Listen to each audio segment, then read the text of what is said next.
Today, we are talking all about the French Bulldog.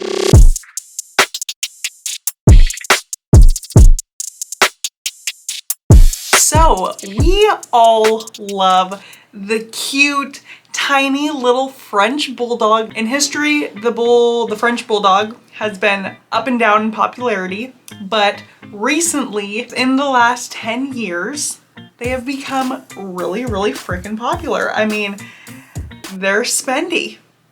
So, there's gotta be a reason for that, right? The French Bulldog started in ancient Greece. An ancient Grecian tribe called the Molossian Tribe. Molossian Tribe. They bred massive dogs for work and for war, and those breeds became the Molossian breed. From the Molossian breed came subfamilies of breeds. Some of those breeds are known as the Rottweiler, the Pit Bull, and then also the now extinct dog known as Bullenbeiser. Bullenbesser or Bullenbeiser?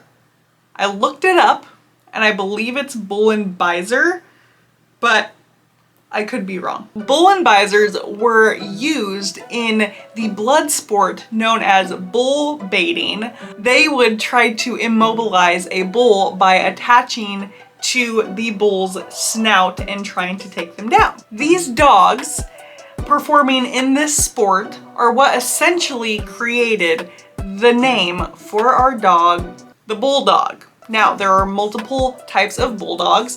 Every type of bulldog is a subfamily breed of the Bullenbeiser, if that makes sense. In 1835, Britain actually outlawed the sport bull baiting, which pushed these dogs into early retirement, and they were used for something a lot less intense, like breeding.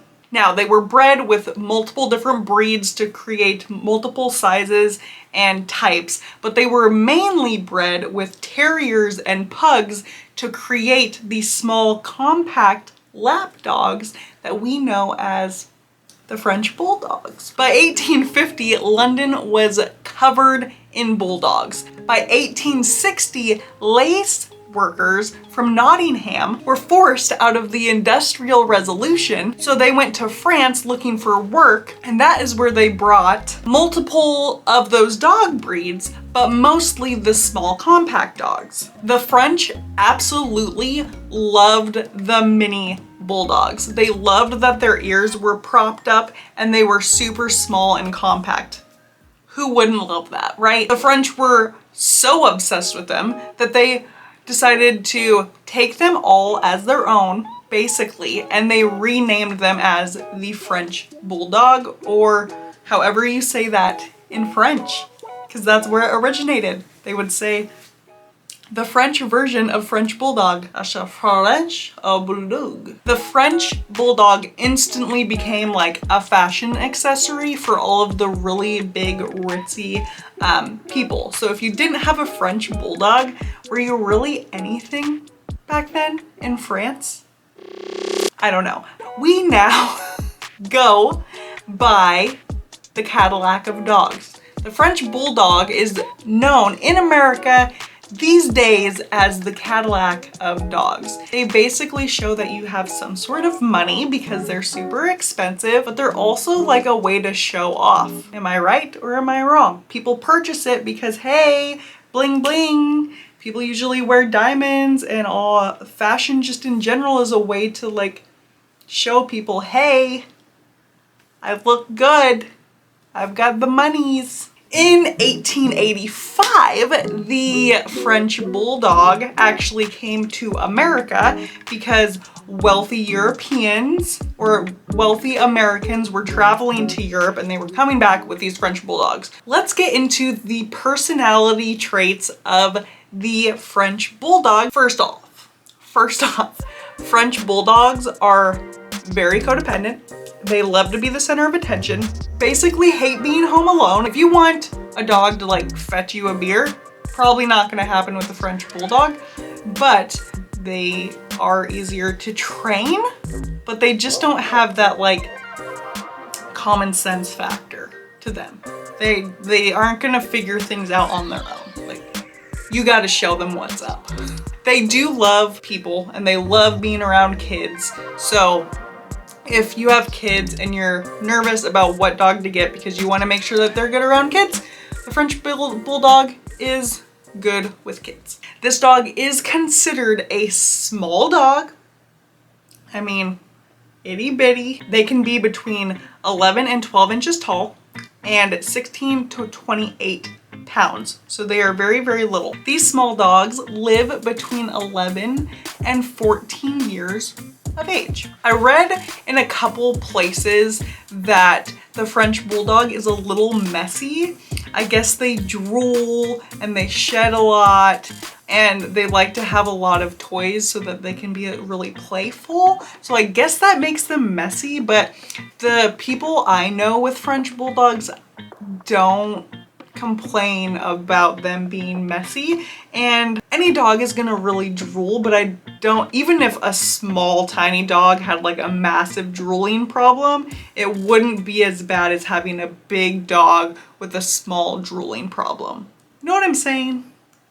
I think it's gonna be okay. They do shed though. They've got like those little tiny hairs that just end up everywhere. But other than that, I think they're gonna be pretty easy to upkeep.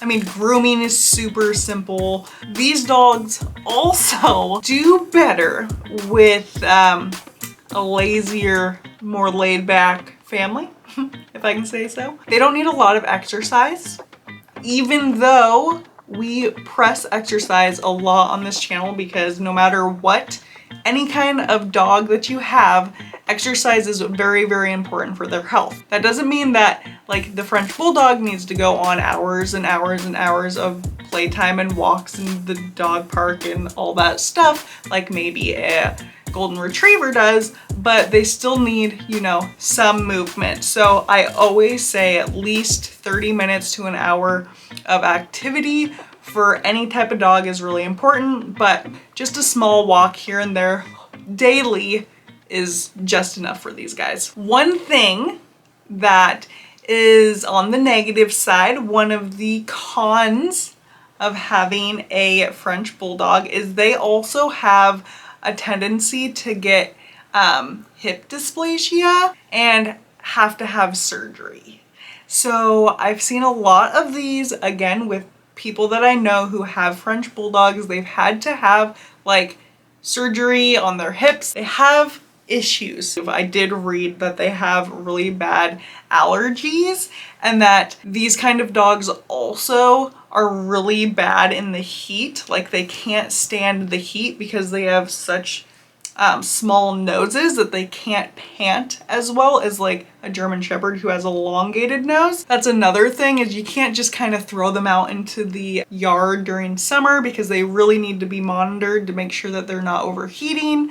They're a little more needy of a dog. I would suggest getting them on like a pet insurance. I think every dog should be on a pet insurance because the health issues do become a big deal, but especially get them on pet insurance if you have like a French Bulldog who is prone to injury and needing some sort of surgery in the future. I think that's really important to know. They are very expensive. They can range between $1,500 to $6,000, and that depends on the breeder and where, you know, what location you're buying the French Bulldog from. Do a lot of research and also make sure that you're getting these dogs from like a really good breeder who really takes care of the dogs and not a breeder that is just doesn't care. So do a lot of research and making sure that they are getting the care that they need so that you don't run into issues once you do, you know, adopt or buy this dog, especially if you're buying it for a ton of money. You guys, that's it. I hope this is extremely helpful for anyone that is looking at trying to get a dog for their family, because there are so many dogs out there that will really fit your family. You just have to do a lot of research to make sure that they're gonna be what fits your family. Thank you guys so much for watching this episode of All About the French Bulldog. Love and support means everything to us. If you could leave a comment, like, share, subscribe, follow us on Instagram and TikTok. That's where you'll see a lot more of kind of the fun side of who we are. You can get to know us a little bit more. Anyways, thank you guys so much. Love